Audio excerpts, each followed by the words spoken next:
Assalamualaikum warahmatullahi wabarakatuh. Bismillahirrahmanirrahim. Alhamdulillahi rabbil alamin. Wabihi nasta'inu ala umuri dunya waddin. Wassalatu wassalamu ala sayyidil mursalin. Nabiyyina maulana Muhammadin wa ala alihi wa ashabihi ajma'in. Rabbi shrah li sadri wa yassir li amri wahlul 'uqdatam min lisani yafqahu qawli. Allahumma zidna ilman warzuqna fahma. Allahumma anfa'na bima 'allamtana wa 'allimna bima yanfa'una innaka antal alimul hakim. Allahumma barik lana fi umrina, mabarik lana fi ahlina wa auladina, mabarik lana fi amalina wa wadifatina, mabarik lana fi ma a'taitana. Allahumma ansur ikhwanana al-madlumina fi Filistin wa fi Gaza wa fi kulli buq'ati ardika yuqalu fiha la ilaha illallah. Allahumma ansurhum ala a'daihim a'da'ad-din. Allahumma hdul man khadalal muslimin. Allahumma dammir man dhalamal muslimin.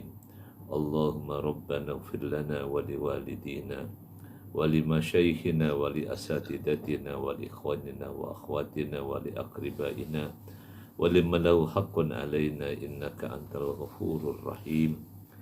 Bapak Ibu yang berbahagia yang sudah tergabung dalam Zoom ngaso sore hari ini maupun yang tersambung di saluran Facebook. Alhamdulillah, kita bersyukur kepada Allah Subhanahu wa Ta'ala atas karunia, rahmat dan nikmatnya. Kita bisa melanjutkan aktivitas kita, pekerjaan kita. Semoga Allah Subhanahu wa Ta'ala menerima apa yang kita lakukan dan mencatatnya sebagai amal ibadah, sehingga bernilai kebaikan di hari kiamat kelak. Salawat salam kita sampaikan untuk Rasulullah sallallahu alaihi wasallam beserta keluarga, para sahabatnya dan umat yang istiqomah ila yaumil qiyamah. Ngaso kita sore hari ini insyaallah kita akan masih lanjut membaca kitab Syarah Nasaihul Ibad di bab Al-Khumasi. Kita akan membaca di Al-Maqalah Al-Hadiyata wal Ishrun. Al-Maqalatul Hadiyatu wal Ishrun, makalah ke-21. Jadi yang kalau membaca atau memegang handbook atau buku cetakan atau buku terjemahan bisa disimak. Bismillahirrahmanirrahim. Qala al-muallifu rahimahullahu ta'ala wa naf'ana bihi wa bi ulumihi fid dharain amin. Wal maqalatul hadiyatu wal ishrun. Qala Muhammad ibn Dawri, syaqiya iblisu bi khamsati asya'a lam yukir bidzanbi wa lam yandam wa lam yulim nafsahu wa lam ya'zam ala taubati wa qanata min rahmatillah. Wa sa'ida Adamu bi khamsati asya'a aqarra bidzanbi wa nadama alaihi wa lama nafsahu wa asra'a fit taubati wa layyaqanata min rahmatillah.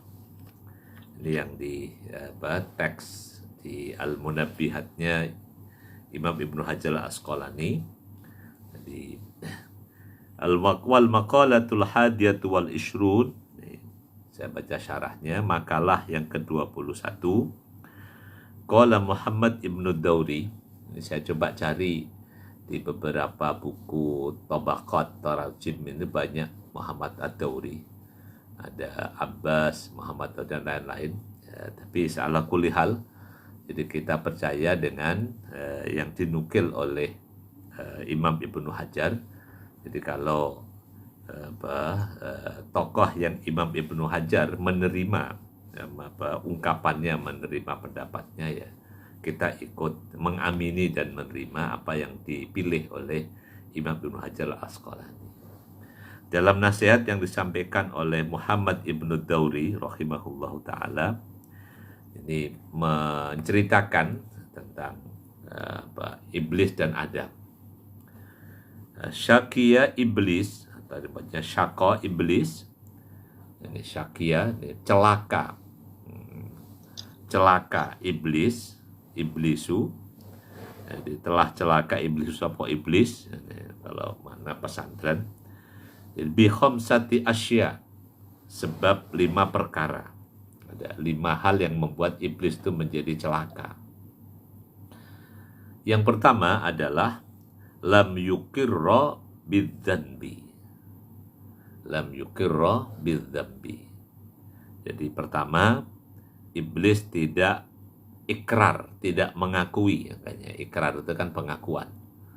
Yang dibahas sudah jadi bahasa Indonesia kan, jadi ikrar. Jadi lam yukirra bidzanbi ay lam ya'tarif bihi ala nafsihi. Jadi iblis tidak mengakui dosa. Artinya dia tidak mengakui dirinya berdosa. Jadi yang dalam cerita Al-Quran, iblis punya argumentasi bahwa dia tidak mau bersujud kepada Adam. Itu kan argumentasinya bagus juga kan, bahwa kata iblis, khalaqtani min narin wa khalaqtahu min tin. Jadi engkau ciptakan aku dari api dan kau ciptakan Adam dari tanah. Jadi ya kalau orang berargumentasi bisa-bisa saja nanti bahkan misalnya lah, kan kita sama makhluk masa suruh sujud. Kan nggak boleh sujud kepada sama makhluk. Kalau sujud kepada makhluk malah jadi mensekutukan Allah misalnya. Nah ini persoalannya bukan masalah sujudnya semata, tetapi perintah Allahnya yang menjadi titik poinnya adalah iblis ada perintah Allah tapi kemudian tidak mau melakukan. Dan ketika tidak mau melakukan, dia tidak mengakui kesalahan. Dan ini kalau dalam pergaulan sehari-hari ini, apalagi salah kepada sama manusia.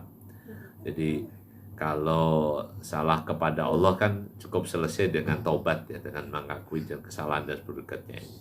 Nah, salah satu trik dalam menyelesaikan perselisihan di sesama manusia itu adalah kalau sudah ada yang ngaku salah. Jadi misalnya orang debat ya panjang banget lalu akan selesai begitu ada iya kamu yang benar, saya yang salah. Itu selesai. Jadi kamu benar, saya salah. Jadi mengakui kesalahan. Jadi, mengakui dosa nih, kalau dalam cerita ini lam yukir bidzanbi, bahwa iblis tidak mengakui bahwa dia berdosa. Nah, makanya kalau di dalam kehidupan orang soleh, kaum sufi ya pengakuan dosa itu menjadi penting gitu. Jadi dan dosa itu kan kalau dalam definisi Rasulullah Shallallahu Alaihi Wasallam itu bisa sangat relatif nanti, bahwa al ismu mahaka fin nafsi wa karihta an yattali alaihin nas. Jantara al-kamakol, bahwa dosa itu adalah sesuatu yang masih mengganjal dalam jiwa, dalam hati, dan kamu tidak senang kalau perbuatan itu ketahuan sama orang lain. Ini terkadang misalnya bisa jadi perbuatan baik oleh sebagian orang tapi dianggap dosa oleh sebagian yang lain. Jadi kadang-kadang gitu, makanya ada istilah ini kaitannya dengan kematangan spiritual, tentang kekuatan iman. Dan rasanya dalam pengalaman beragama kita, rasanya ya kita pernah mengalami itu, bahwa merasa berdosa padahal sesungguhnya belum dosa. Misalnya contoh kayak kalau lagi imannya bagus misalnya kalau pas bulan Ramadan itu kan imannya lagi bagus secara umum. Orang merasa berdosa, rugi kalau di Ramadan itu gak sholat taraweh. Misalnya gitu kan. Ya, jadi rasanya rugi banget gitu. Nggak bisa ikut taraweh. Atau misalnya orang yang lagi imannya bagus kan, jadi sesungguhnya dia punya uzur karena sakit, sehingga dengan sakitnya dia boleh tidak puasa. Tapi karena imannya bagus, maka merasa menyesal kenapa ya Ramadan nggak bisa puasa. Atau misalnya merasa menyesal kenapa nggak bisa datang ke masjid. Jadi kalau iman lagi naik. iman lagi bagus. Tapi kalau iman lagi nggak bagus, ya itu kadang-kadang ya sampai melakukan perbuatan buruk pun masih merasa itu baik, masih nggak apa-apa. Gitu. Makanya dalam cerita yang populer kan ada, jadi orang yang karena solehnya merasa sedih, merasa berdosa ketika tidak bisa sholat malam. Pada saat yang lain misalnya, ada orang yang sholat subuh kesiangan pun masih merasa tidak berdosa. Karena masih menganggap bahwa ya memang bangunnya siang kok, ya sholat subuhnya ya kesiangan. Gitu. Nah makanya definisi Nabi tentang dosa itu adalah sesuatu yang masih mengganjal dalam hati dan malu dan tidak suka kalau itu ketahuan orang lain.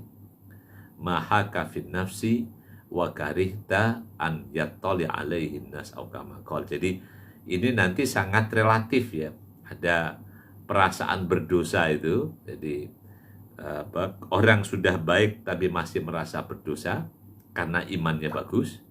Ada orang melakukan keburukan tapi merasa tidak berdosa karena imannya memang kurang bagus.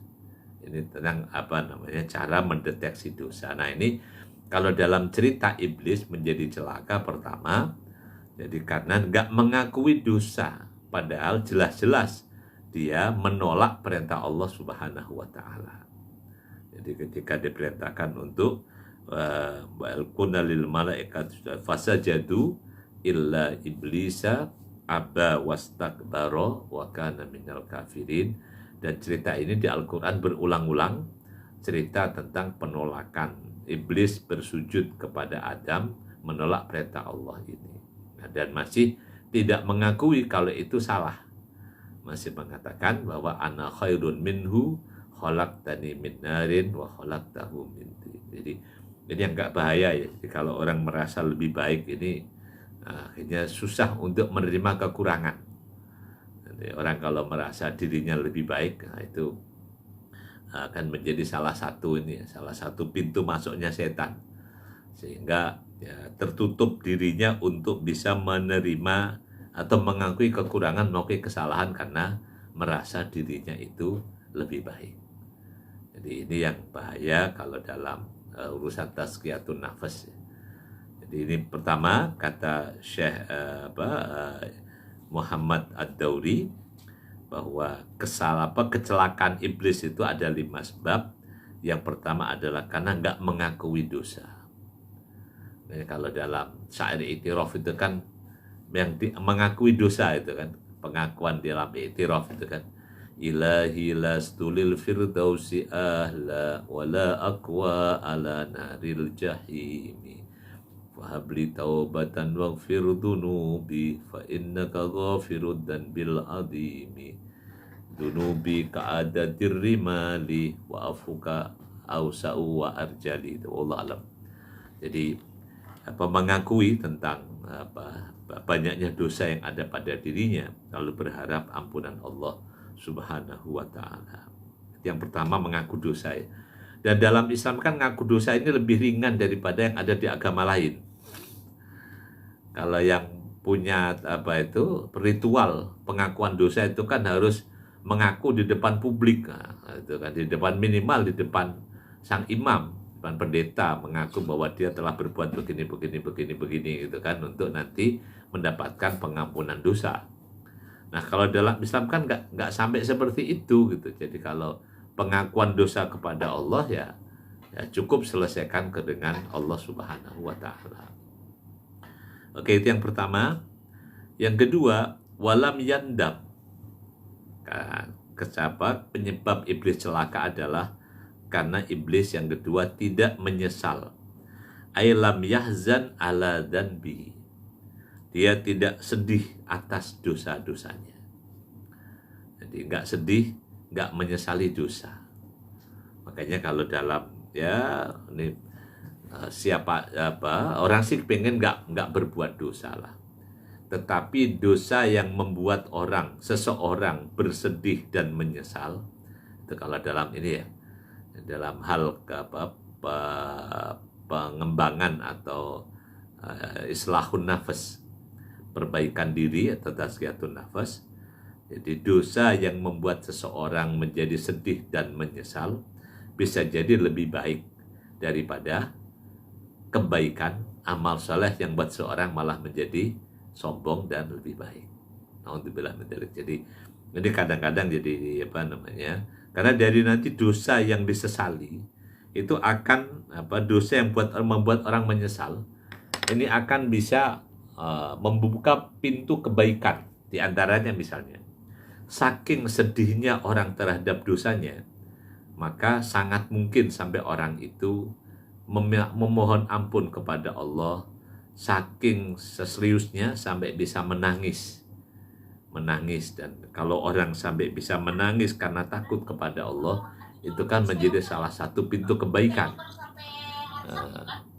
Jadi salah satu pintu kebaikan adalah jadi orang sampai bisa menangis karena takut kepada Allah Subhanahu wa taala.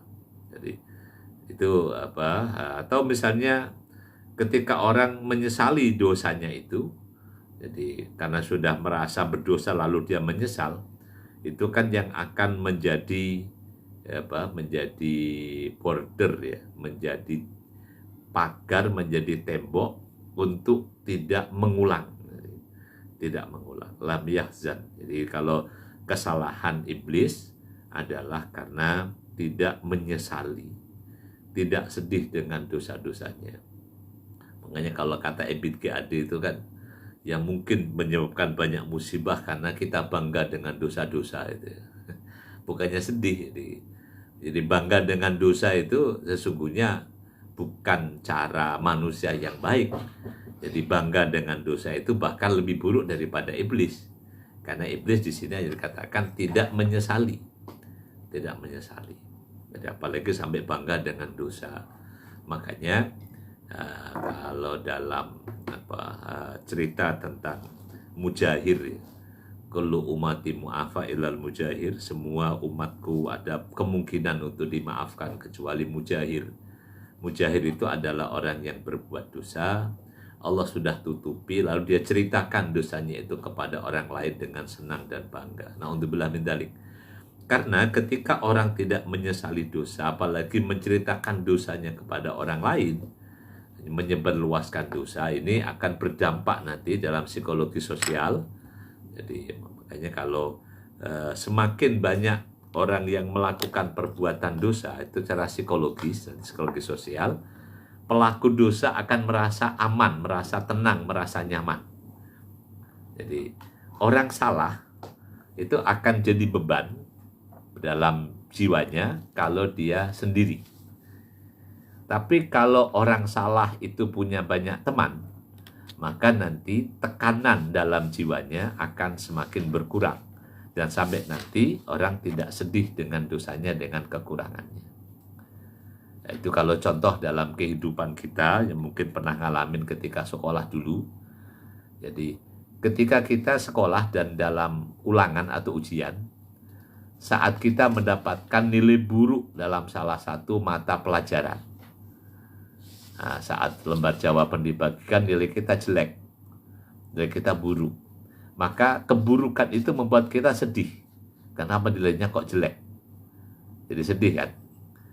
Tapi kesedihan ini akan hilang begitu kita tahu bahwa ada teman lain yang juga lebih jelek. Apalagi misalnya sekelas itu mayoritas nilainya jelek-jelek. Maka nanti justru yang baik akan disalahkan, yang baik akan dibully, bahkan gurunya yang dibully.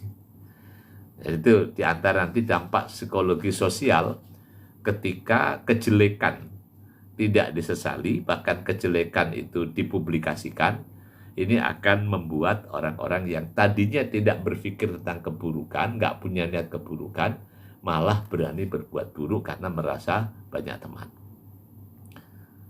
Oke, jadi ini yang kedua, bahwa penyebab celakanya iblis adalah karena tidak mau menyesali dosanya.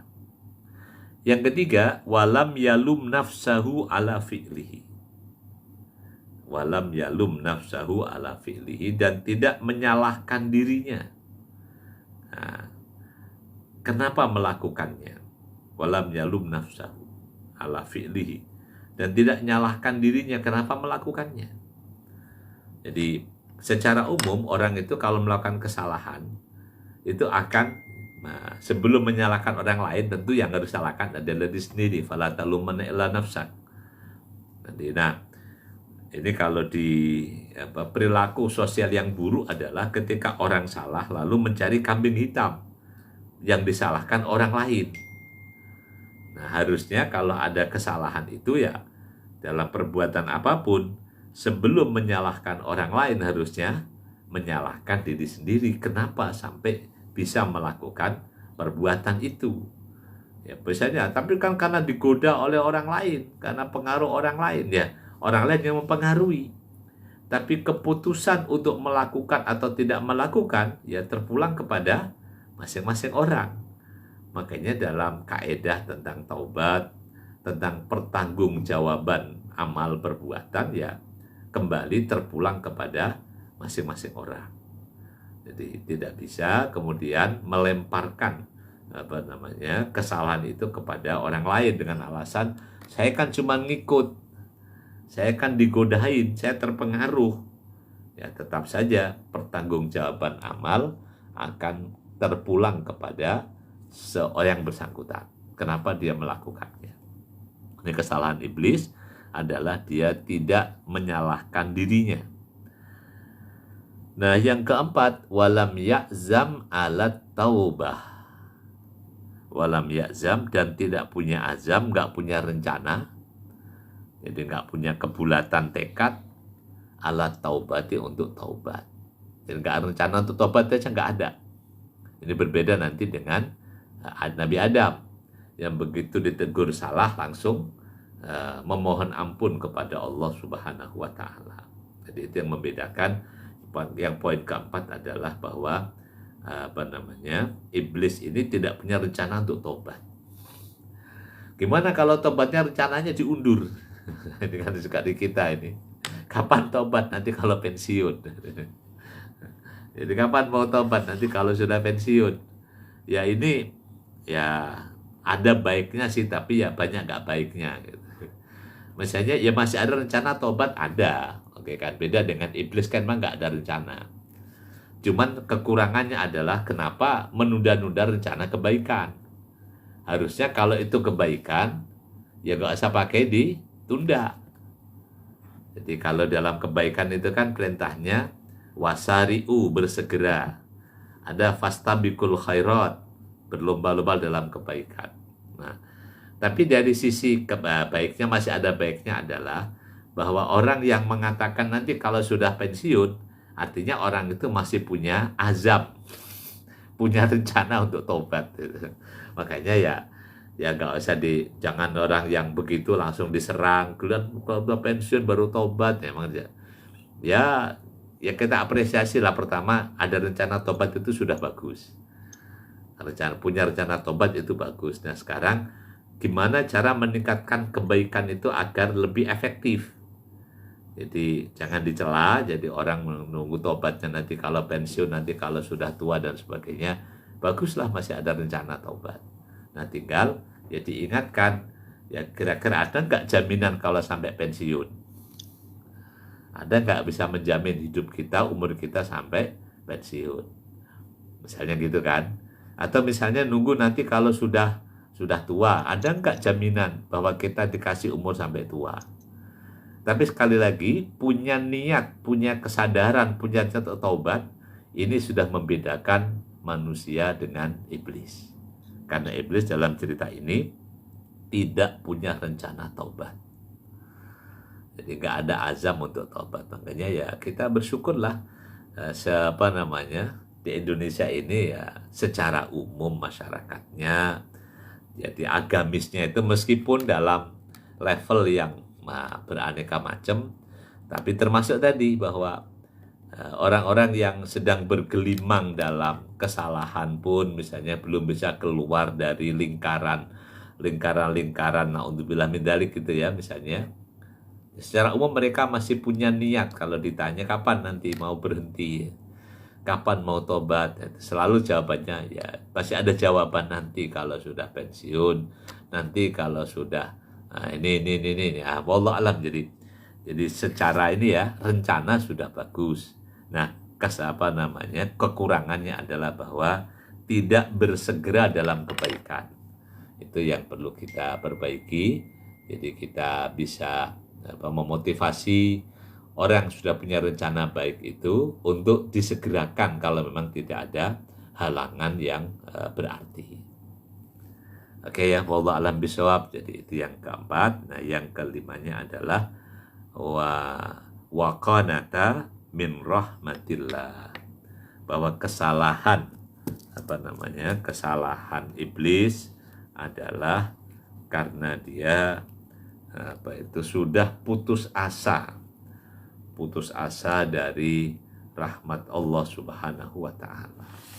Sudah merasa tidak ada lagi harapan untuk mendapatkan rahmat Allah Subhanahu wa taala. Ini juga merasa sudah tidak ada pintu tobat yang terbuka. Jadi udah putus asa, jadi udah nggak punya harapan untuk mendapatkan ampunan Allah.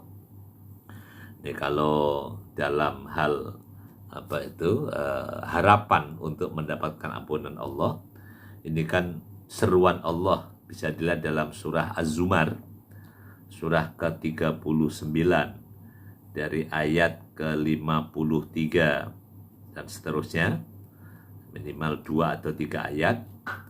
Itu seruan Allah Subhanahu wa taala dari sebelumnya.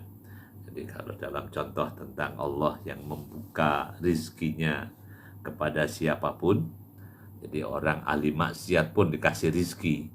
Ini harusnya juga menjadi harapan bahwa jadi orang maksiat dikasih rizki, apalagi kalau dia mau tobat. Jadi ini di ayat yang ke-53, firman Allah, a'udzubillahi minasyaitonirrajim, bismillahirrahmanirrahim. Qul ya ibadiyalladzina asrafu ala anfusihim la taqnatu min rahmatillah innallaha yaghfirudz dzunuba jami'a innahu huwal ghafurur rahim wa anibu ila rabbikum wa aslimu lahu min qabli ayyatiyakumul adabu thumma la tunsharun wattabi'u ahsana ma unzila ilaikum min rabbikum min qabli ayyatiyakumul adabu baghtatan wa antum la tash'urun. Setidaknya 3 ayat itu, surah 39, surah Az-Zumar ayat 53 sampai dengan 55, memberi pesan tentang terbukanya harapan untuk bertobat kepada Allah kapanpun. Ini yang nggak dimiliki oleh iblis. Makanya dalam pelajaran agama juga, kalau dalam mengajarkan agama, ya kita tidak boleh membuat orang itu sampai berputus asa dari pintu tobat dan rahmat Allah karena misalnya udah divonis karena banyak dosa dan sebagainya. Atau juga nggak boleh membuat orang kemudian merasa aman dari murka Allah, itu juga nggak boleh juga. Jadi ini 5 hal yang membuat iblis itu celaka. Jadi celaka. Nah sebaliknya, wasa'ida adamu bi khamsati asya. Wasa'ida dan bahagia, namanya sa'id ya, yaumus sa'id, yaumus surur, as-su'ada. Jadi dan wasa'ida dan berbahagia. Adamu, Nabi Adam alaihissalatu wassalam, Abul Bashar, bi khamsati asya, karena 5 perkara. Jadi yang membuat Adam bisa bahagia, pertama 5 perkara. Yang pertama, oleh 5 pertama adalah aqarra bidzanbi. 5 perkara itu yang pertama adalah mengakui dosa. Jadi mengakui dosa ini yang dalam cerita Nabi Adam. Jadi dosa itu bikin orang jadi sedih, orang terbebani. Dosa itu bikin seseorang menjadi, ya dalam cerita Nabi Musa.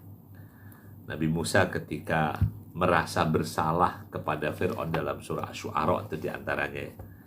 Surah Asy-Syu'ara dalam kisah Nabi Musa itu kan terungkap Nah, surah Asy-Syu'ara itu surah 26 ya, di awal.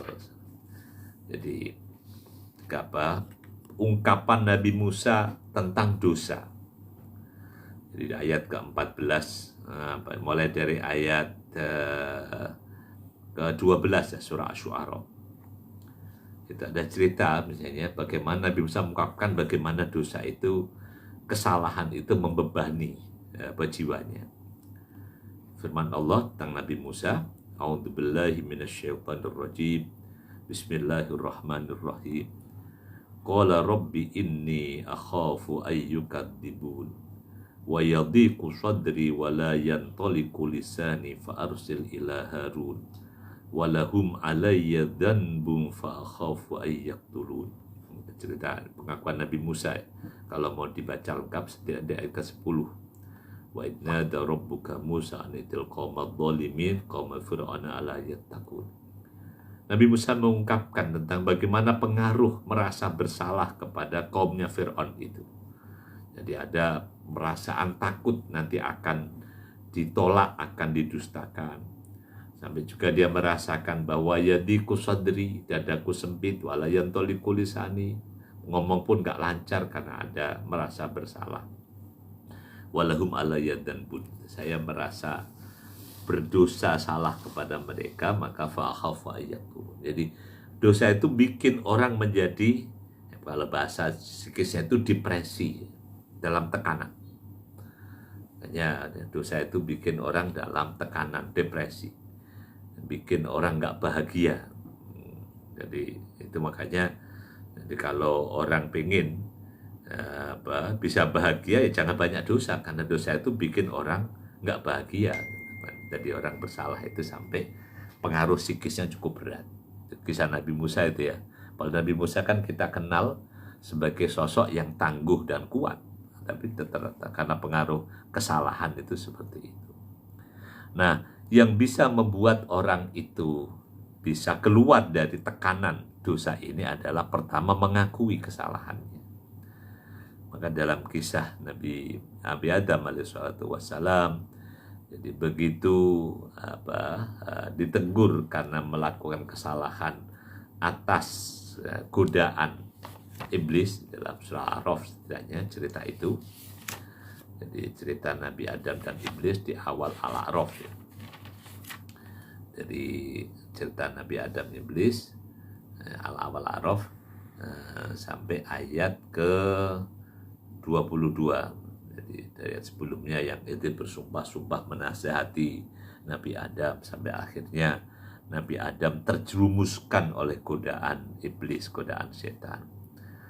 Falamma dhaqa asy-syajarata badat lahuma sawatuma wa tafiqa yakhsifani 'alaihima min waraqil jannah wa nadahuma rabbuhuma alam anhakuma an tilkuma asy-syajarati wa aqul lakuma inna syaitana lakum aduwwum mubin.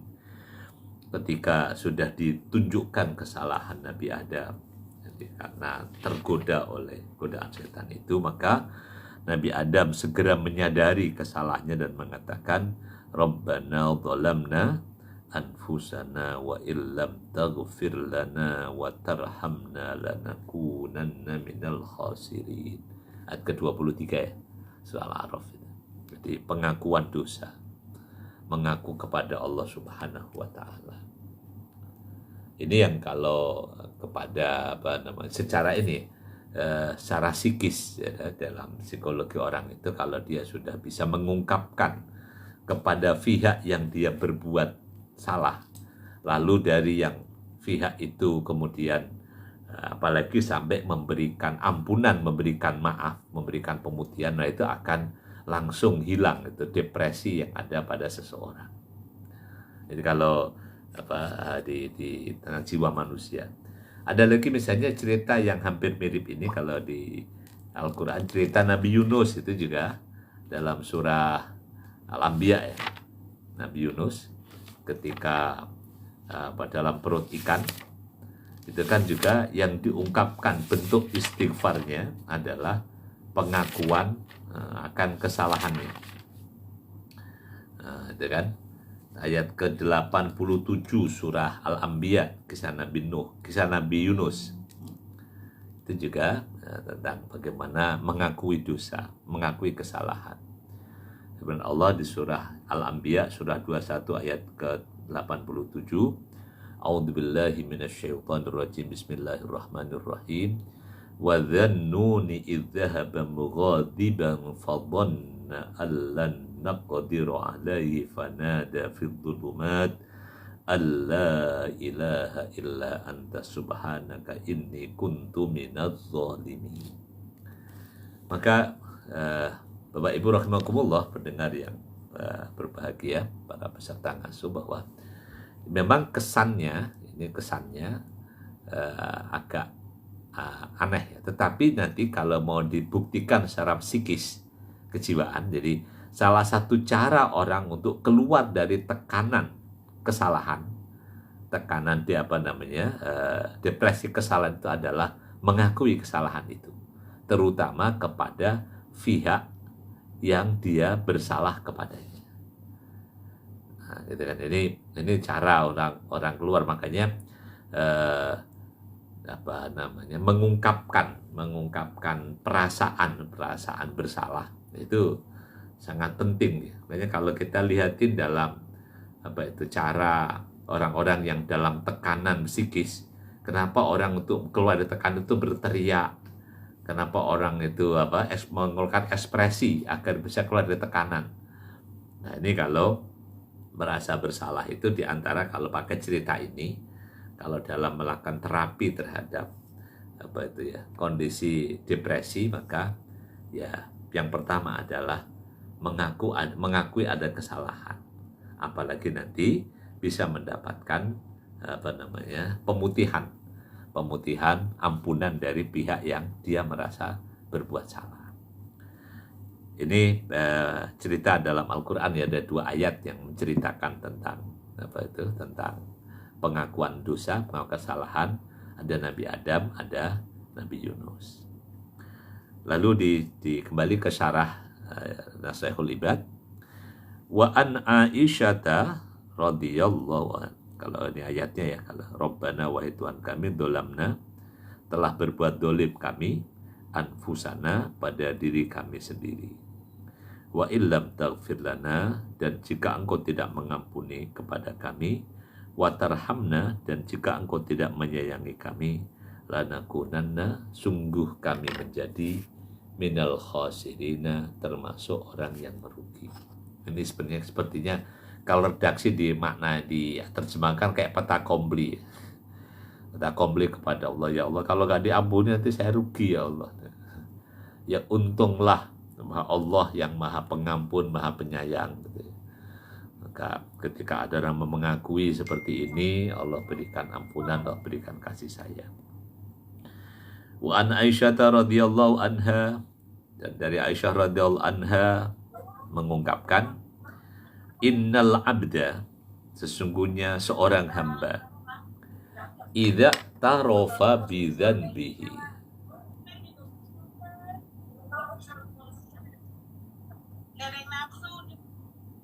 jadi sesungguhnya seorang hamba, idza tarofa, ketika seorang hamba itu mengakui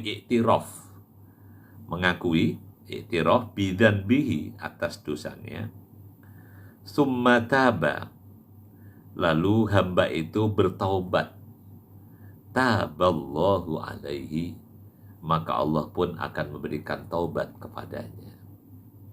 Rawahu Syaikhan. Sebesar apapun dosanya, kalau dalam hadis arba'in terakhir, kalau mau baca tentang bagaimana Allah mengabulkan taubat hambanya seberapapun dosanya, selama masih mau mengakui dosa dan memohon ampun kepada Allah, maka kalau toh dosa itu sampai sepenuh langit dan bumi, Allah akan tetap memberikan ampunan.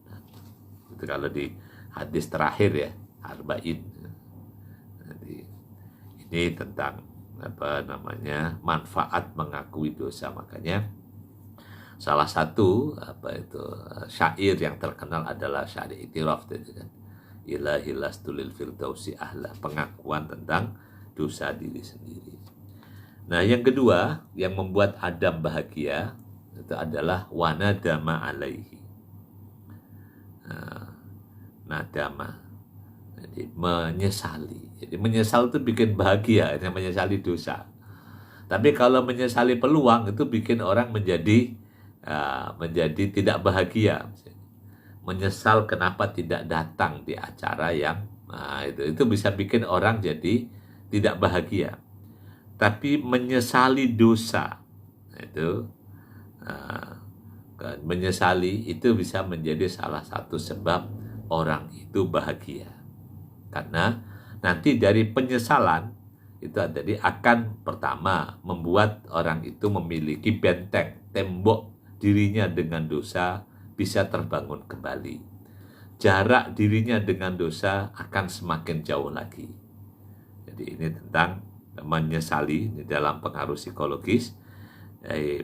Wa an Abdullah bin Mas'ud radhiyallahu anhuma qala Nabi sallallahu alaihi wasallam. Abdullah bin Mas'ud radhiyallahu anha qala, berkata Abdullah bin Mas'ud, qala Nabi sallallahu alaihi wasallam, Nabi SAW bersabda, man akhta'a khati'atan au adnaba dhanban thumma nadima fahuwa kafaratuhu. Rawahul Baihaqi. Di dalam hadis disebutkan riwayat Al-Baihaqi, hadis Abdullah bin Mas'ud, man akhta'a khati'atan, barang siapa yang melakukan satu kesalahan, jadi berbuat salah, khotok. Jadi yang sering orang mengatakan al-insan mahlul khotok wan nisyan, manusia itu tempatnya salah dan lupa, al-khotok. Jadi khoti'atan satu kesalahan. Au adna badanbat, atau orang itu berdosa dengan satu dosa. Jadi melakukan dosa perbuatan yang tadi tidak patut untuk dilakukan misalnya gitu ya. Itu bisa menjadi dosa. Karena sangat mungkin kan perbuatan itu sesungguhnya masih perbuatan baik. Tapi bagi seseorang itu dirasa masih berdosa. Ya contoh, kan orang sholat fardu, sholat subuh kesiangan, itu kan wajib harus dilakukan sholat subuh. Tapi kesiangannya itu menimbulkan rasa berdosa pada seseorang. Mungkin bagi orang lain merasa itu gak dosa, tapi bagi orang yang punya kematangan spiritual, jadi melakukan sholat subuh kesiangan itu berdosa. Atau misalnya orang membantu orang lain itu kebaikan, tapi misalnya yang dia lakukan itu misalnya masih jauh dari keperluan orang yang dibantu, maka dia merasa masih belum maksimal untuk membantu. Misalnya kayak sekarang, misalnya perasaan berdosa karena tidak bisa membantu kaum muslimin di Palestina. Jadi harusnya mereka layak untuk mendapatkan bantuan jiwa, raga, harta benda, dan sebagainya sebagai ekspresi atau bukti hubungan keimanan. Atau misalnya sebagai bukti hubungan kemanusiaan. Nah, ini karena urusan Palestina bukan urusan iman, ini urusan kemanusiaan. Nah, ini nggak bisa bantu, hanya bisa bikin bikin unjuk rasa, jadi bikin aksi kepedulian. Jadi masih merasa menyesal, masih merasa belum maksimal dalam memberikan bantuan. Padahal itu sesungguhnya juga punya nilai kebaikan. Tapi ya jadi merasa masih berdosa. Harusnya Palestina mendapatkan perhatian yang lebih dari ini, misalnya gitu.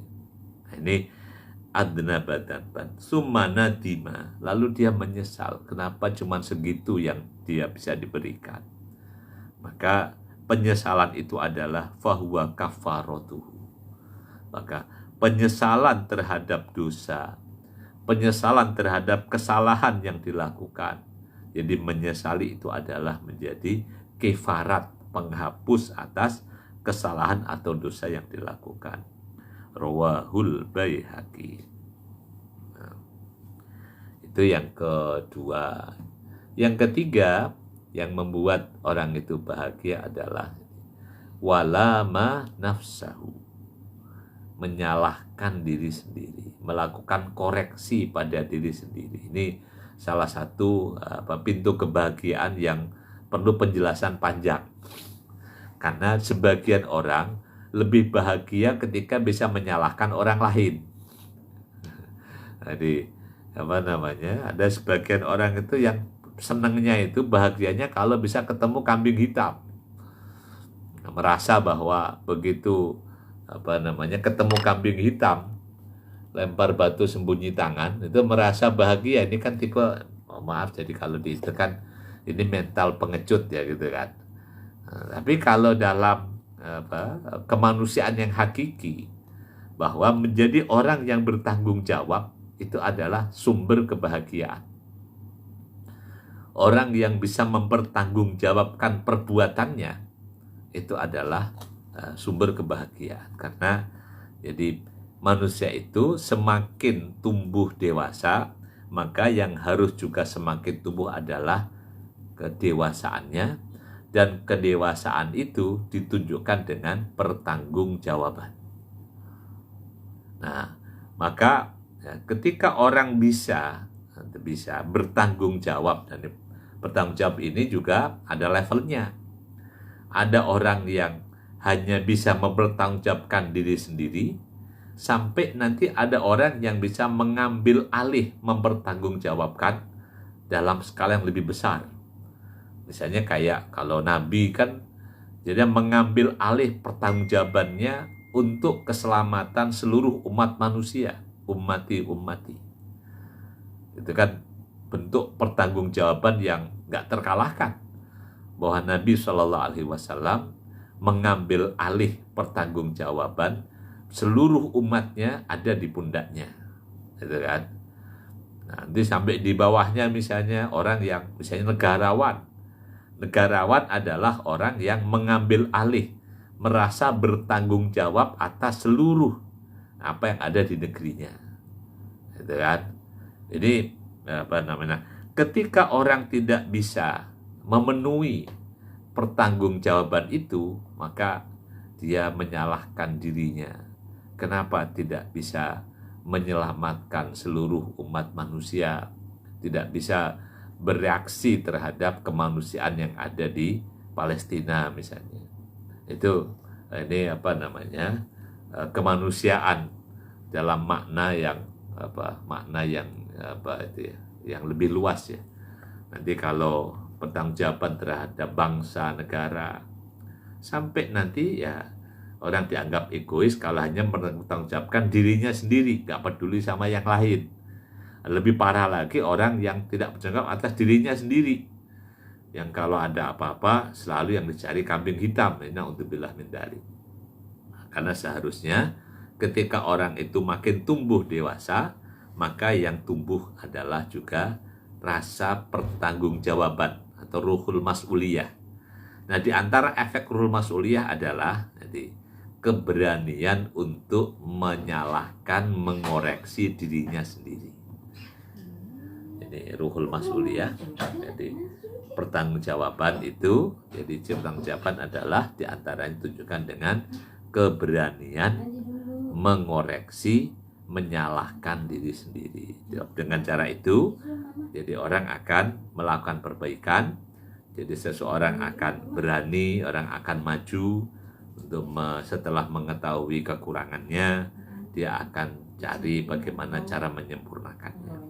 Tapi sekali lagi, orang yang tidak berani menyalahkan diri sendiri dan selalu mencari kambing hitam, ini tidak akan pernah bisa maju, karena dia akan selalu berlindung, berlindung di balik orang lain meskipun dirinya yang bersalah. Na'udzubillah min dzalik. Ini lebih pada psikologis ya ini. Nah, kemudian yang keempat yang membuat Adam itu berbahagia adalah wa asro'a fit taubati. Ini yang membuat Nabi Adam dan Bani Adam, ini bukan hanya Nabi Adam, Bani Adam itu bisa bahagia, sa'idah. Kalau yang keempat adalah segera bertaubat. Jadi segera bertaubat. Jadi segera mendapatkan, apalagi sampai mendapatkan ampunan Allah. Makanya cerita tentang bagaimana bahagianya mendapatkan ampunan Allah bisa dalam cerita Nabi Muhammad SAW gitu kan. Begitu turun surah Al-Fatah, inna fatalaka fatham mubina liyaghfiralakallahu ma taqaddama min dzambika wa ma ta'akhkhar wa yutimma ni'matahu 'alaika wa yahdiyaka siratan mustaqima, itu kan. Itu kan deklarasi tentang ampunan Allah pada Nabi Shallallahu Alaihi Wasallam. Ya, bahkan kesalahan dosa yang belum terjadi saja sudah diampuni. Maka saking bahagianya ketika mendapatkan ampunan itu, sampai dalam cerita Aisyah radhiyallahu anha, saking bahagia Nabi sampai sholat malam hingga kakinya bengkak-bengkak, gitu kan. Cerita bahagianya orang mendapatkan ampunan. Atau cerita Abdurrahman bin Auf radhiyallahu anhu, yang dalam cerita diriwayatkan Aisyah radhiyallahu anha, ketika Madinah sedang mengalami krisis pangan gitu. Sepertinya cerita itu terjadi setelah wafat Nabi sepertinya. Karena jadi ketika sedang krisis pangan, orang sedang pada menanti-nanti itu barang makanan yang masuk ke Madinah. Kemudian terdengar ada kafilah dagang Abdurrahman bin Auf yang datang ke Madinah. Jadi rombongan dagang yang tidak kurang dari 1.000 ekor onta yang membuat dagangan Abdurrahman. Nah, ketika orang sedang itu menunggu-nunggu itu, Aisyah radhiyallahu anha menyampaikan kepada salah seorang sahabat, mengomentari Abdurrahman bin Auf bahwa Abdurrahman besok di hari kiamat akan masuk surga dengan merangkak. Kata Aisyah, saya mendengar itu dari Nabi, bahwa Abdurrahman masuk surga dengan merangkak. Mendengar ada bisa masuk surga meskipun dengan merangkak, itu saking bahagianya Abdurrahman bin Auf, sampai kemudian seluruh barang dagangan yang dia bawa, yang masuk Madinah 1.000 ekor onta itu, lebih itu, semuanya akhirnya disedekahkan sebagai ungkapan bahagia, syukur, senang mendapatkan statement jaminan dari Rasulullah bahwa dia masuk surga dengan merangkak. Jadi orang mendapatkan taubat, mendapatkan ampunan itu luar biasa. Jadi, dan cerita yang lain bisa kita kita buka kembali bagaimana suasana Madinah kebahagiaan ketika turun ayat di surah At-Taubah yang memberikan ampunan kepada 3 orang yang telah diisolasi oleh kaum muslimin atas perintah Allah Subhanahu wa taala. Jadi isolasi itu bukan atas perintah Nabi ya. Nanti kalau sekarang orang boleh mengisolasi orang lain dengan alasan, wah ini kalau dalam kaidah Islam ya nggak boleh orang menjauhi saudaranya lebih dari 3 hari ya. Nah, kalau itu sampai 50 hari ya kasuistik khusus karena ada perintah Allah. Kalau kaidah umum yang berlaku kan bahwa jadi tidak boleh seorang muslim mendiamkan saudara muslim lainnya lebih dari 3 hari ya. Kalau ada sampai orang dikucilkan tanpa batas, ini naudzubillah min dzalik. 50 hari yang terjadi pada masa Nabi karena memang ada Nabi, ada perintah Allah. Tapi apakah itu menjadi hukum yang berlaku untuk seterusnya? Setahu saya yang berlaku seterusnya hanya maksimal 3 hari. Lebih dari 3 hari ini sudah menyalahi, wallahu a'lam menurut saya pahami, sudah menyalahi kaidah dalam hubungan sosial.